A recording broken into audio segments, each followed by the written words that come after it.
Ma mère a tendu un chèque de 75 000 $ à mon frère à Noël, puis m'a donné une enveloppe vide, me traitant de raté devant tout le monde. Le lendemain matin, ils ont appelé pour demander pourquoi tous les comptes étaient gelés. J'ai 34 ans. Je travaille dans la conformité bancaire depuis 11 ans, les 4 dernières en tant qu'analyste senior dans une banque régionale à Columbus, Ohio. Mon travail consiste à trouver des schémas irréguliers dans l'activité des comptes. Je regarde les historiques de transactions comme un médecin regarde une radiographie, cherchant la chose qui ne devrait pas être là, la fracture capillaire que personne n'a encore remarquée. Je fais cela 40 heures par semaine et parfois plus. Et quand je trouve quelque chose, je le documente. Je le sauvegarde à 3 endroits et je dépose les documents appropriés auprès de l'agence appropriée au moment approprié. Je suis doué pour ça. Je le mentionne parce que c'est important pour ce qui s'est passé. La profession n'est pas un détail de fond. C'est la seule raison pour laquelle cette histoire se termine comme elle le fait. Mes parents vivent dans une maison de plain-pied en briques à Gahanna, la même maison où ils vivent depuis 1988. Mon père, Bernard, a 65 ans, retraité de la poste après 31 ans. C'est un homme calme qui sait quand les choses ne vont pas et n'est jamais intervenu une seule fois pour les arranger.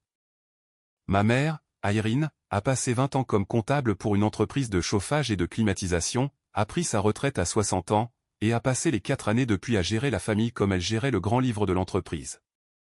Chaque dollar suivi, chaque entrée justifiée, et chaque décision déjà prise avant que quiconque d'autre ne s'assoie. Mon frère Douglas a 37 ans. Il a 3 ans de plus que moi, et il est le centre de l'univers de ma mère depuis avant que j'aie les mots pour le nommer. Il est grand, facile à vivre et à la blague facile. Et notre mère ne lui a jamais rien reproché. Pas les 2 emplois qu'il a perdus en 4 ans.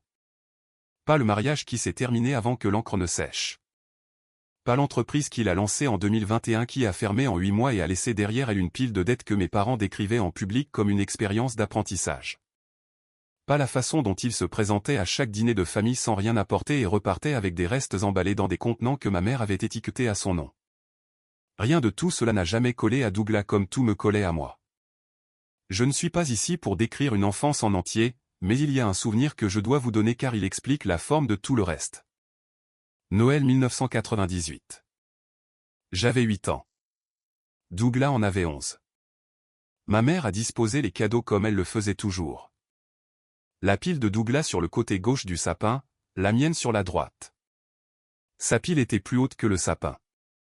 Il y avait des boîtes emballées et un ruban rouge sur quelque chose de grand caché derrière le fauteuil.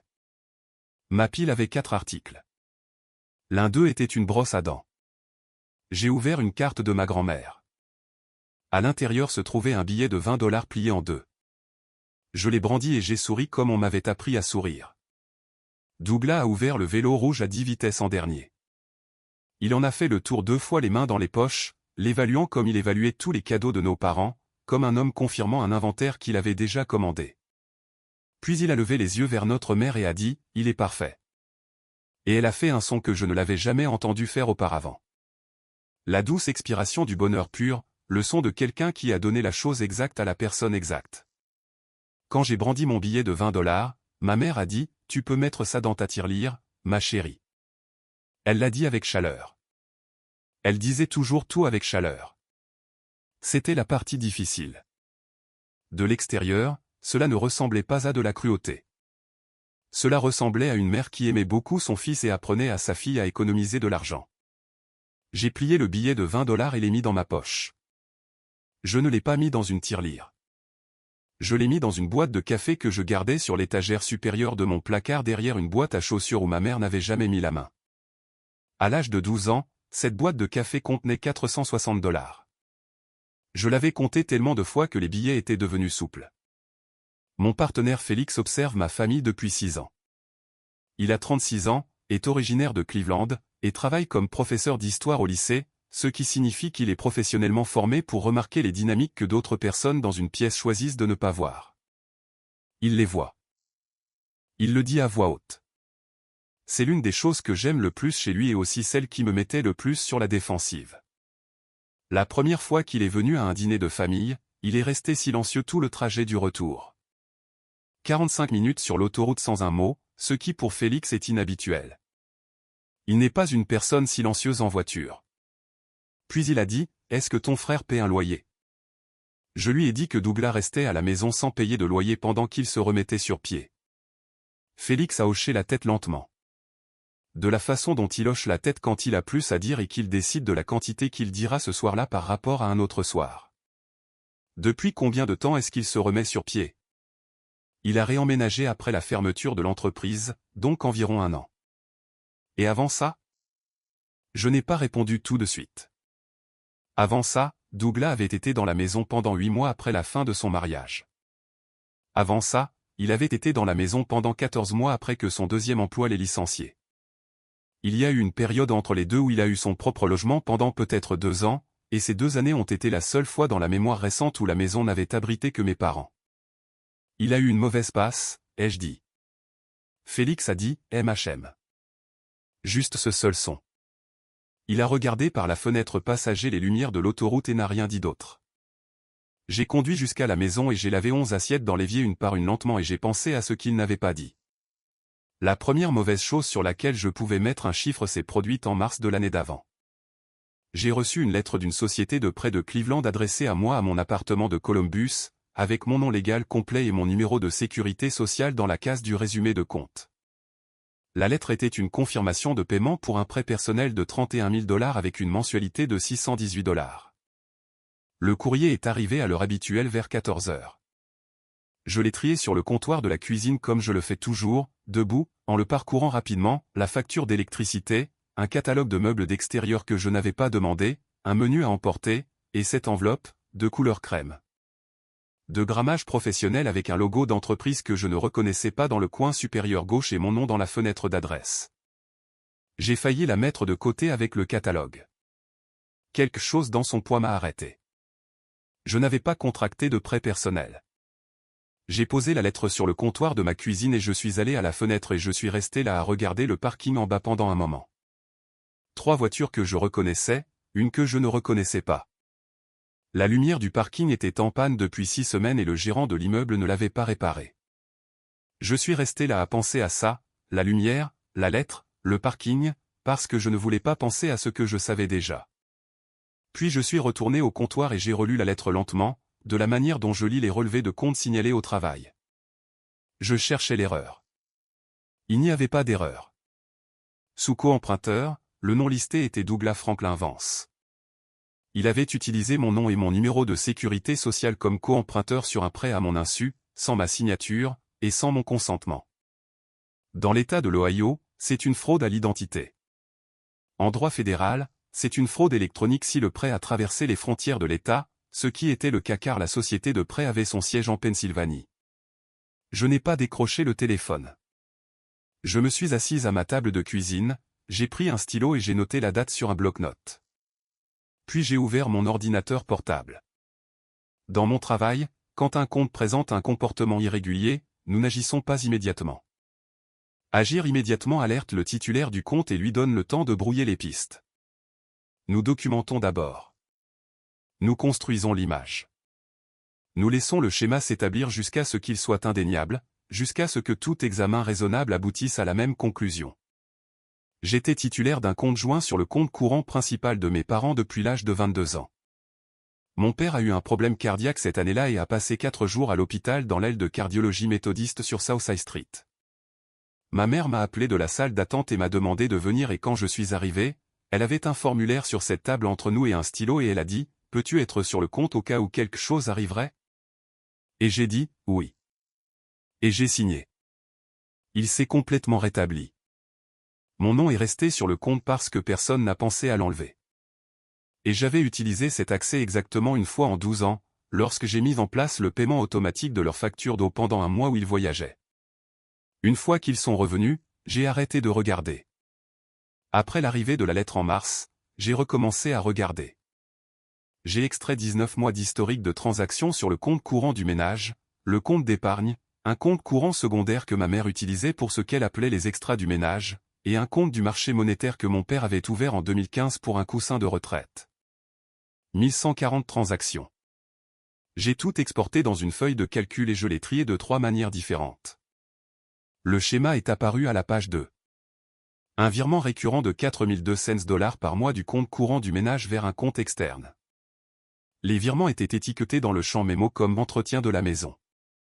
Chacun d'eux pendant 19 mois consécutifs, tous étiquetés de la même manière, comme si quelqu'un avait tapé le mémo une fois durant l'été de l'année précédente et l'avait mis sur un programmateur.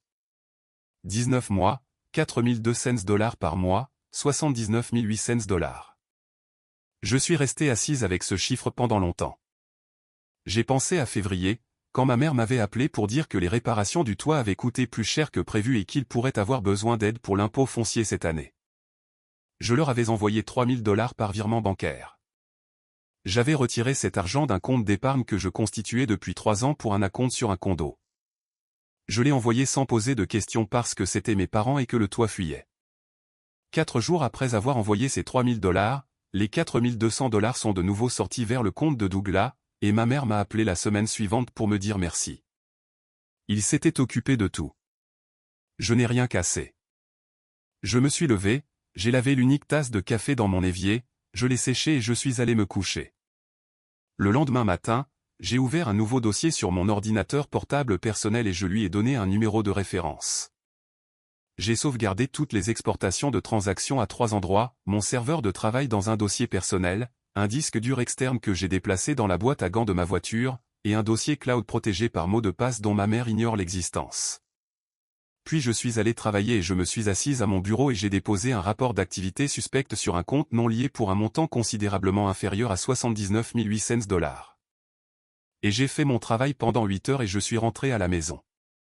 Au cours des 4 mois suivants, j'ai constitué le dossier comme je constitue chaque dossier au travail, méthodiquement, sans émotion, avec chaque pièce à sa place correcte. J'ai confirmé que le compte destinataire était enregistré au nom de Douglas dans une coopérative de crédit du comté de Delaware.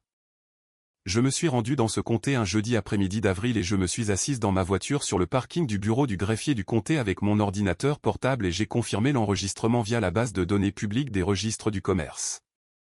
Puis je suis rentré chez moi. Je ne me suis arrêté nulle part sur le chemin du retour. J'ai demandé un rapport de crédit à mon nom et j'ai trouvé le prêt de 31 000 dollars déjà en recouvrement depuis 2 mois avec mon numéro de sécurité sociale au dossier et un historique de paiement montrant que Douglas avait payé exactement une seule mensualité de 618 dollars avant d'arrêter. Mon score de crédit avait chuté de 41 points. J'ai documenté cela avec une impression du bureau de crédit horodaté et je l'ai agrafé à l'avant du dossier. Félix m'a trouvé dans la cuisine à minuit en juin avec le dossier ouvert et le rapport de crédit dessus.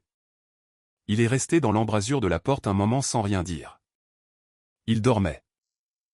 Il travaillait le matin. Il a regardé le papier puis moi et a dit, c'est grave. 41 points, ai-je dit. Il est resté silencieux. Puis il a dit, qu'est-ce que tu vas faire? Je lui ai dit que j'allais le documenter correctement et le déposer auprès des bonnes personnes au bon moment. Il a de nouveau regardé le dossier. Il a tiré la chaise en face de moi et s'est assis. Il n'a plus posé de questions. Il est juste resté assis là pendant que je finissais d'organiser la section. Et quand j'ai eu fini, il a mis la bouilloire en marche sans qu'on le lui demande et a fait 2 tasses de thé. Et nous sommes restés là, à la table de la cuisine, avec le dossier entre nous et le thé qui refroidissait. Et aucun de nous n'en a parlé jusqu'à ce que je ferme le dossier et dise que j'allais me coucher. Il a dit, d'accord. Il a éteint la lumière de la cuisine après moi. J'ai aussi trouvé quelque chose que je ne cherchais pas. Douglas avait demandé un deuxième prêt personnel auprès d'un autre prêteur en septembre en utilisant à nouveau mon nom comme co-emprunteur. Cette demande était toujours en attente. Le prêteur n'avait pas encore consulté le rapport de crédit qui aurait montré l'impayé sur le premier prêt. J'ai appelé le service des fraudes du deuxième prêteur depuis ma voiture pendant ma pause déjeuner en utilisant mes accréditations professionnelles en tant que professionnel de la conformité. Je leur ai dit ce que j'avais trouvé. La demande a été signalée. Ils m'ont remercié. Ils ont dit qu'ils me recontacteraient. En novembre, j'ai contacté directement le service des fraudes de la banque de mes parents, non pas en tant que cliente, mais en tant que professionnel accrédité, signalant un schéma préoccupant lié à un compte joint sur lequel j'avais une autorisation. J'ai demandé à parler à leur responsable de la conformité. On m'a transféré à Cora Latimé, qui a décroché à la deuxième sonnerie, et s'est présenté comme le font les gens de la conformité, nom, titre, le numéro de dossier qu'elle était sur le point d'attribuer. Je lui ai dit ce que j'avais. je lui ai dit mon rôle, ma relation avec le compte, mon statut d'autorisation, puis je lui ai expliqué le schéma de transaction comme j'expliquerais à un analyste junior un compte signalé dans ma propre banque, les montants, la fréquence, le champ mémo, la répétition, le compte destinataire, le prêt d'identité, la chronologie. Elle a posé 3 questions pendant toute la présentation, et toutes les 3 étaient bonnes. Quand j'ai fini, elle a dit « Combien de temps vous a-t-il fallu pour constituer cette documentation ?» J'ai répondu « 4 mois. » Elle a dit « Envoyez-moi tout. » J'ai soumis le dossier complet ce soir-là, les journaux de transaction sur 19 mois, la documentation sur la fraude à l'identité, le rapport de crédit avec la chute de 41 points surlignés, les documents de prêt des 2 prêteurs, l'enregistrement du compte externe. Et une lettre de motivation signée de Cynthia Puy, exposant le cadre juridique en 2 pages. J'ai également soumis un rapport formel d'activité suspecte via le FinCEN, le Financial Crime Enforcement Network, l'organisme fédéral qui reçoit ces rapports des institutions financières. Un SAR ne va pas vite. Il va correctement. C'est ce que j'ai dit à Félix quand je l'ai déposé et qu'il a demandé si ça ferait quelque chose. Ça fera ce que ça fait quand ça le fera, ai-je dit. Il m'a regardé. C'est du jargon d'analyste de la conformité pour oui, ai-je dit. Il a hoché la tête. Il a mis cette bouilloire en marche. 2 jours avant Noël, le 23 décembre, Cora m'a appelé à 16h17. Elle était précise sur l'heure car elle enregistre tous les appels d'action sur les comptes. Elle m'a dit que l'examen interne était terminé. Ils avaient signalé les 5 comptes en attendant l'enquête complète. Pas de retrait, pas de virement, pas de nouvelles transactions entrantes ou sortantes jusqu'à la résolution de l'enquête. Je l'ai remerciée. Elle a dit, vous avez fait du bon travail sur ce dossier. J'ai dit, je m'entraîne depuis 11 ans. Elle a dit, ça se voit. Puis elle m'a donné le numéro de référence du dossier et nous avons raccroché. Je n'ai pas appelé ma mère.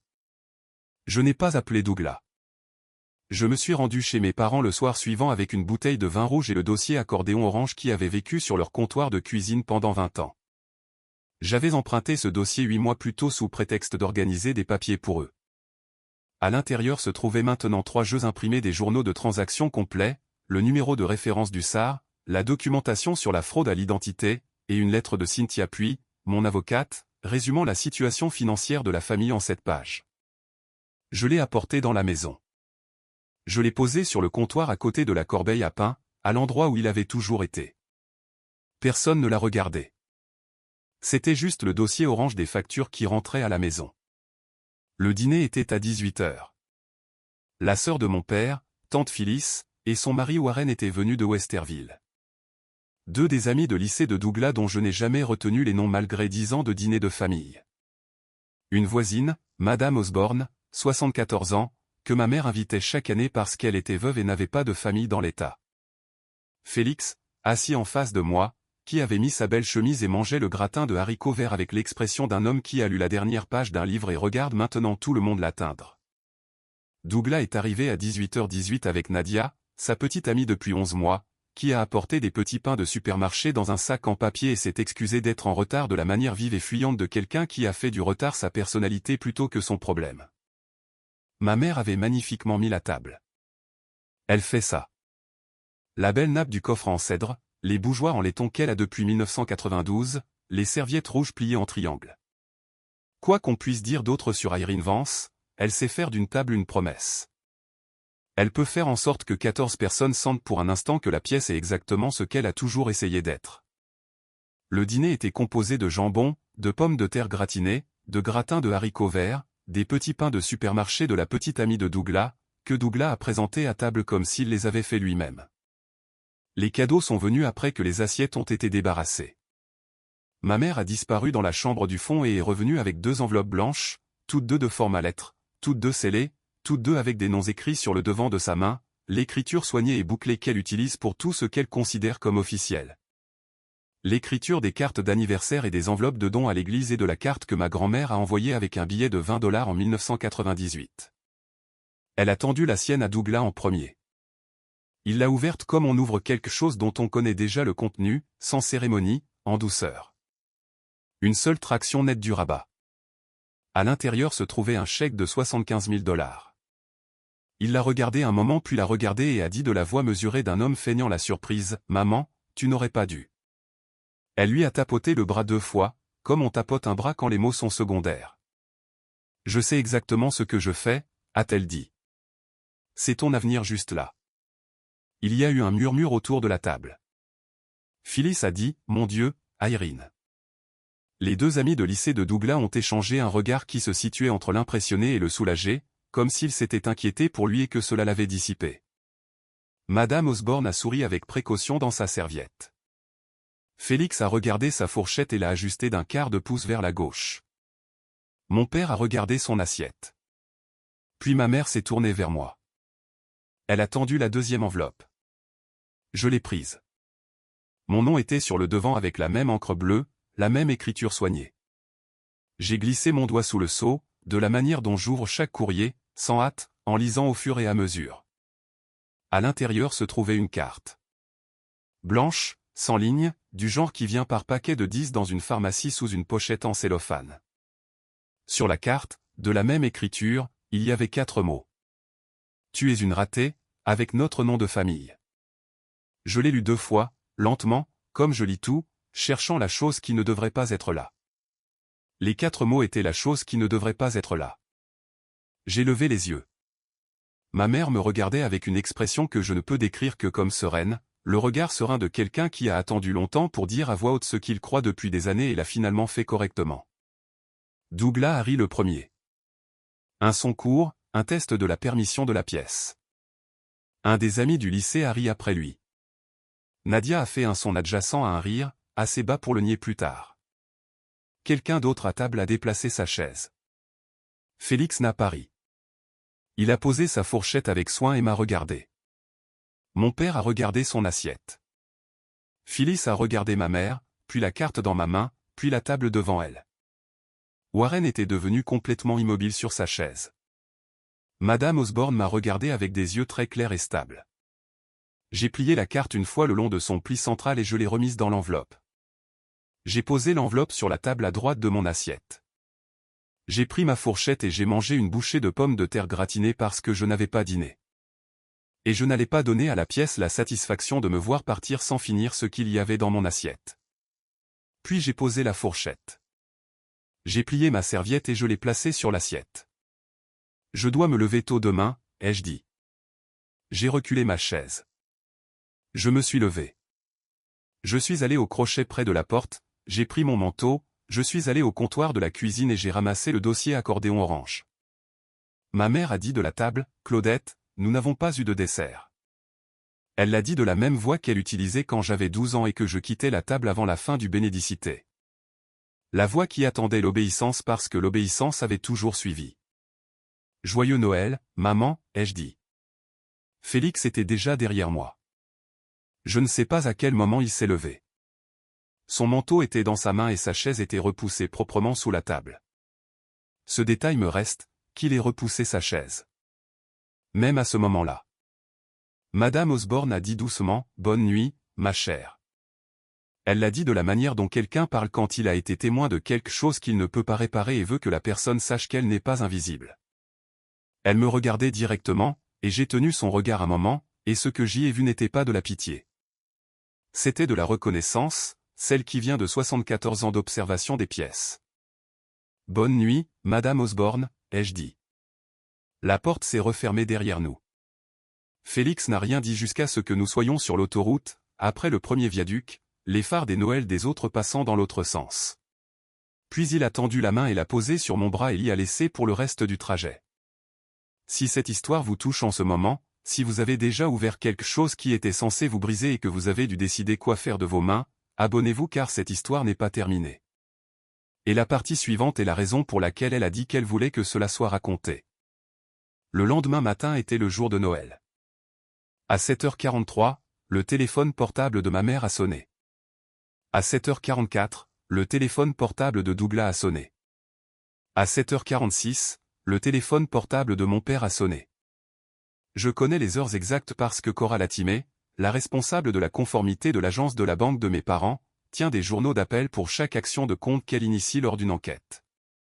Elle est méticuleuse comme le deviennent les personnes qui ont témoigné devant des organismes de réglementation.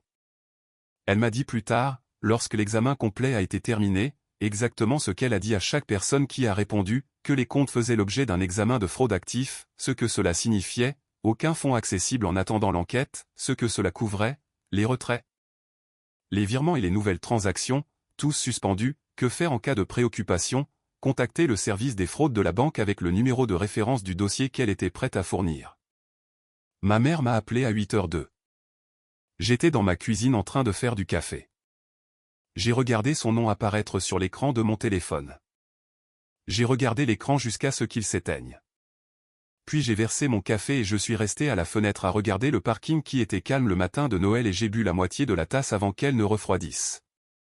Elle a de nouveau appelé à 8h06, puis à 8h14. À 8h22, elle a laissé un message vocal que je n'ai écouté que 4 jours plus tard.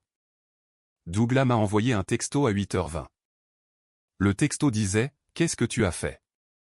Pas un point d'interrogation, un point, car même à ce moment-là, même avant d'avoir une vue d'ensemble, il a compris que la forme de ce qui s'était passé portait mon nom. J'ai posé mon téléphone face contre le comptoir et j'ai fini mon café. Ce que ma mère ne savait pas quand elle a tendu ce chèque de 75 000 $ à Douglas, c'est que le compte sur lequel ce chèque était tiré avait été gelé depuis 47 heures. Le chèque était du papier. Il était signé de sa main. Il était réel. Il était aussi, au moment où elle l'a tendu à travers la table de Noël, complètement inutilisable. Un morceau de papier faisant référence à un compte dans l'état d'une voiture dont on a retiré le moteur, l'extérieur intact, l'intérieur froid. Douglas a apporté ce chèque à son agence le 26 décembre. Il l'a présenté au guichet avec une expression composée de quelqu'un qui vient chercher ce qui lui appartient. La guichetière l'a passé. La guichetière a appelé son superviseur. Le superviseur a appelé le directeur de l'agence, un homme nommé Aldridge, qui était dans le secteur bancaire depuis 22 ans et qui avait déjà vu des chèques présentés sur des comptes gelés, bien que généralement pas pour ce montant et pas habituellement le lendemain de Noël. Le chèque a été retourné. Impayé. Douglas est resté à ce guichet un moment, assez longtemps pour que la file derrière lui s'allonge et que la guichetière trouve une raison de s'éloigner de son poste. Puis il est sorti vers sa voiture et s'est assis là. Nadia était sur le siège passager. Elle me l'a raconté plus tard, après tout, quand elle était partie et que la colère s'était suffisamment dissipée pour qu'elle puisse parler. Elle a dit qu'il est resté assis là avec le chèque à la main pendant plusieurs minutes. Elle lui a demandé ce qui s'était passé. Il a dit « Le compte est gelé ». Elle a demandé ce que cela signifiait. Il ne lui a pas répondu. Elle a dit que c'est à ce moment-là qu'elle a compris que ce n'était pas une erreur bancaire. Le prêt personnel que Douglas avait contracté à mon nom, 31 000 $, maintenant en souffrance depuis 3 mois, a été déféré au bureau du procureur du comté début janvier. L'accusation a été déposée en mars, fraude à l'identité en vertu du code révisé de l'Ohio de 1913.49, une utilisation non autorisée d'un dispositif de transaction financière en vertu de la section de 1913.02 pour le montant en dollars impliqué et avec ma documentation et la coopération de la société de prêt. Le bureau du procureur a déterminé qu'il y avait une cause suffisante pour poursuivre. Douglas m'a appelé une fois en janvier. Il a appelé d'un numéro que je ne reconnaissais pas, ce qui signifiait qu'il savait que je ne répondrais pas s'il appelait du sien. C'est allé sur la messagerie vocale. Son message durait 4 minutes. Il a expliqué qu'il n'avait utilisé mon nom que parce qu'il traversait une période difficile et qu'il savait que je l'aurais aidé s'il avait demandé et il n'avait pas voulu me mettre ça sur le dos. Il a dit que les virements du compte du ménage étaient sa part de l'argent de la famille, de l'argent que nos parents lui avaient toujours destiné et il ne voyait pas en quoi documenter cela constituait une quelconque erreur. Il a dit qu'il espérait que nous pourrions parler. Il a dit qu'il m'aimait. J'ai écouté le message vocal dans son intégralité. Puis je l'ai transféré à Cynthia avec une note qui disait « à ajouter au dossier ». Elle a répondu « déjà fait ». Merci. La deuxième demande de prêt, celle auprès du deuxième prêteur utilisant mon nom, a été formellement refusée. Le signalement de fraude que j'avais placé sur mon dossier de crédit en novembre l'a accompagné. Il avait demandé 22 000 $. Il a reçu une lettre qui expliquait dans le langage standardisé que toutes les lettres de refus utilisent que la demande ne pouvait pas être traitée pour le moment. Nadia est partie en février. Elle est partie discrètement, par étapes. Une valise un mercredi pendant que Douglas était chez sa mère. Puis une deuxième valise la semaine suivante. Puis le plaid vert olive qu'elle avait gardé sur le canapé parce qu'elle disait que c'était la seule chose dans l'appartement qui lui appartenait. Elle m'a envoyé un texto une fois, des mois plus tard, après la signature de l'accord de plaidoyer. Le texto disait « J'aurais dû le voir plus tôt. Je ne sais pas pourquoi je ne l'ai pas fait. » J'ai répondu « La plupart des gens ne le voient pas avant que les documents n'arrivent. » Elle a répondu par un simple point et c'était la fin. Mon avocate, Cynthia Puy, qui travaille dans un bureau au 4e étage du centre-ville et qui a le calme particulier de quelqu'un qui a passé 20 ans à regarder les gens découvrir ce que leurs familles ont fait, a envoyé une lettre à l'avocat de mes parents en mars. La lettre faisait 3 pages. Elle demandait une reconnaissance écrite formelle des 112 400 $ de virement documenté des comptes parentaux à Douglas sur 4 ans. Elle demandait une comptabilité équitable des actifs restants. Elle demandait une déclaration écrite des intentions successorales pour les 2 enfants nommés. Ma mère a appelé le bureau de Cynthia 4 jours après l'arrivée de la lettre. Elle a dit à la réceptionniste que j'étais vindicative et que toute la situation était un malentendu et qu'elle était sûre que cela pourrait être résolu autour d'un déjeuner. La réceptionniste de Cynthia a documenté l'appel. Cynthia l'a ajouté au dossier. Voici ce qu'il y a à propos d'Irene Vance que j'ai passé beaucoup de temps à essayer de comprendre. Elle n'est pas mauvaise. J'ai retourné cette possibilité assez de fois pour en être convaincu maintenant. Elle ne s'est pas réveillée la veille de Noël en décidant de blesser sa fille. Je pense qu'elle croyait de tout son être que Douglas était celui qui avait besoin de cet argent et que j'étais celle qui pouvait prendre soin d'elle-même. Elle avait construit toute sa compréhension de ses 2 enfants autour de ce cadre. Douglas était fragile. Douglas avait besoin de protection. Douglas était celui dont le potentiel n'avait pas encore été réalisé. J'étais capable. J'allais bien.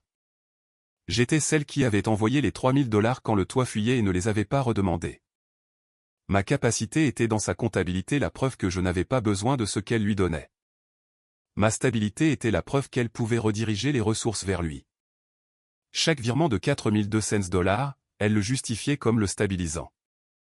Tout ce qu'elle me refusait, elle le justifiait en me faisant confiance. La carte n'était pas de la cruauté dans sa version. C'était de la motivation. Elle essayait de mettre le feu sous quelqu'un qu'elle avait décidé de laisser se la couler douce.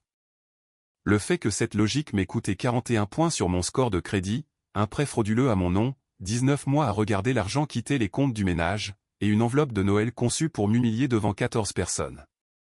Rien de tout cela n'était enregistré dans sa version comme un préjudice. Parce que dans sa version, j'allais bien, et Douglas non. C'est la logique la plus cruelle. Elle vit dans la même maison que l'amour, et on ne peut pas les distinguer de l'extérieur. 6 mois après Noël, la situation se présentait ainsi. Douglas a été inculpé pour fraude à l'identité en mars. Son avocat a négocié un accord de plaidoyer en juin, 3 ans de probation supervisée, des conseils financiers obligatoires, et la restitution complète du solde du prêt de 31 000 $ à me verser en mensualité sur 36 mois. Son premier chèque est arrivé un mardi dans une enveloppe blanche ordinaire sans adresse de retour. Le montant était de 861,11 $.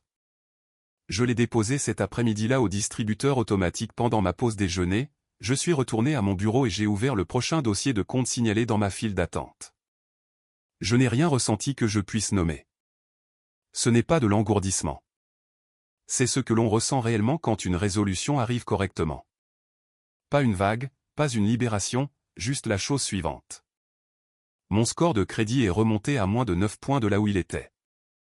Je le surveille tous les mois comme je surveille les comptes au travail. Pas avec anxiété, mais avec attention. Il y arrivera.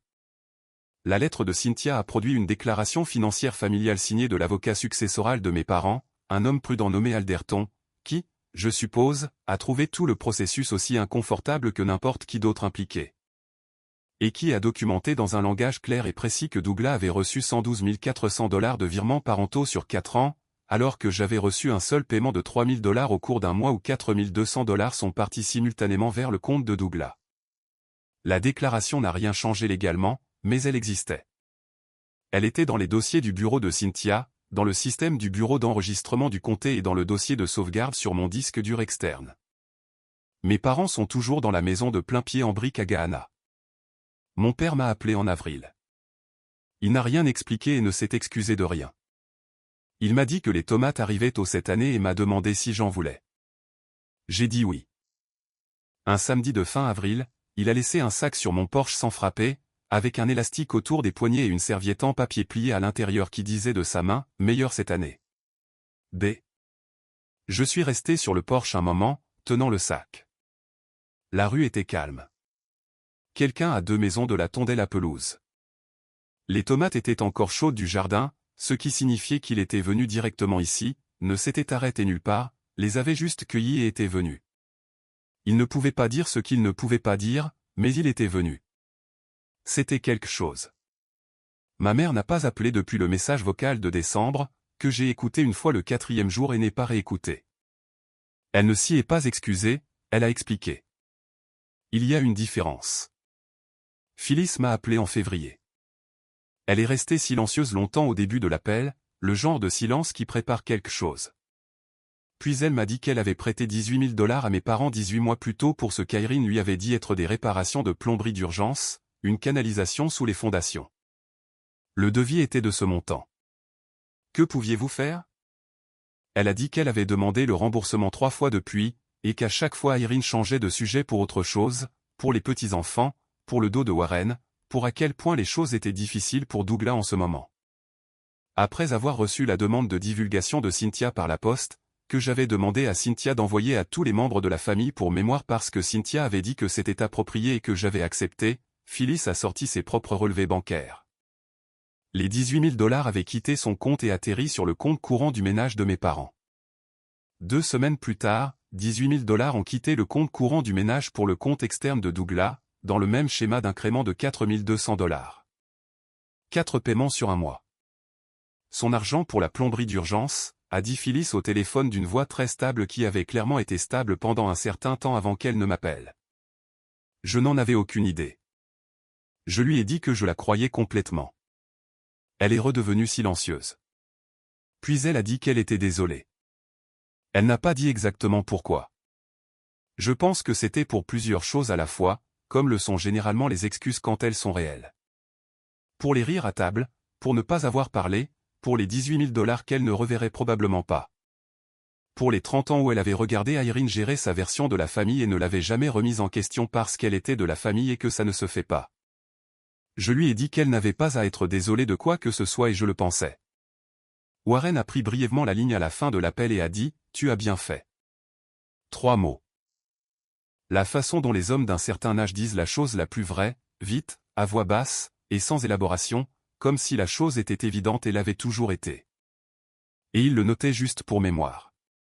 Puis il a rendu le téléphone à Phyllis et elle a dit au revoir et nous avons raccroché. Félix et moi avons passé le réveillon de Noël cette année chez nous, dans le quartier de Short North. Il a fait le gratin de haricots verts comme je le fais, avec les oignons frits en conserve sur le dessus. Parce qu'en 6 ans de dîner de famille, il avait été assez attentif pour le mémoriser. Nous avons mangé à notre table de cuisine avec 2 assiettes et une bougie et le sapin que nous avions décoré en un seul samedi après-midi. Toutes les lumières que nous avions choisies ensemble et pas d'étoiles au sommet parce que nous n'étions pas d'accord sur l'étoile et avions convenu que nous pouvions vivre sans. Après le dîner, je me suis levé pour débarrasser les assiettes et Félix a dit « Et ?» Je me suis retourné. Il tenait son verre de vin et me regardait comme il regarde les choses dont il veut se souvenir avec précision. « Ça va ?» Je suis resté là avec les assiettes et j'y ai pensé. La vraie version de « ça va », pas la polie. « Ouais », ai-je dit. Je crois, il a hoché la tête. Le hochement de tête qui signifie qu'il me croit, pas celui qui signifie qu'il attend d'en entendre plus. J'ai lavé les assiettes et le plat à gratin et je les ai laissés dans l'égouttoir. Sur l'étagère supérieure de notre placard d'entrée, derrière une pile de jeux de société que nous avions achetés avec de bonnes intentions, il y avait un dossier accordéon orange avec un élastique effiloché autour et un clip à stylo qui ne tenait plus de stylo. Je ne l'ai pas ouvert. Je n'en avais pas besoin. Il avait déjà dit tout ce qu'il avait à dire. J'ai gardé la carte. Elle vit maintenant dans le dossier orange, dans la poche intérieure derrière le 3e intercalaire. Je la regarde parfois, pas souvent, quand j'ai besoin de me souvenir pourquoi je suis prudente. Pas parce que les mots font encore mal, ce n'est pas le cas. Ce sont 4 mots sur du papier à lettres de pharmacie d'une femme qui croyait énoncer un fait sur sa fille. Elle n'énonçait pas un fait. Elle décrivait son propre angle mort. Celui qu'elle portait depuis 30 ans. Celui qui lui avait coûté 79 800 $ qu'elle ne pouvait pas récupérer, et une fille qu'elle ne pouvait pas appeler. Certains échecs appartiennent à la personne qui les nomme.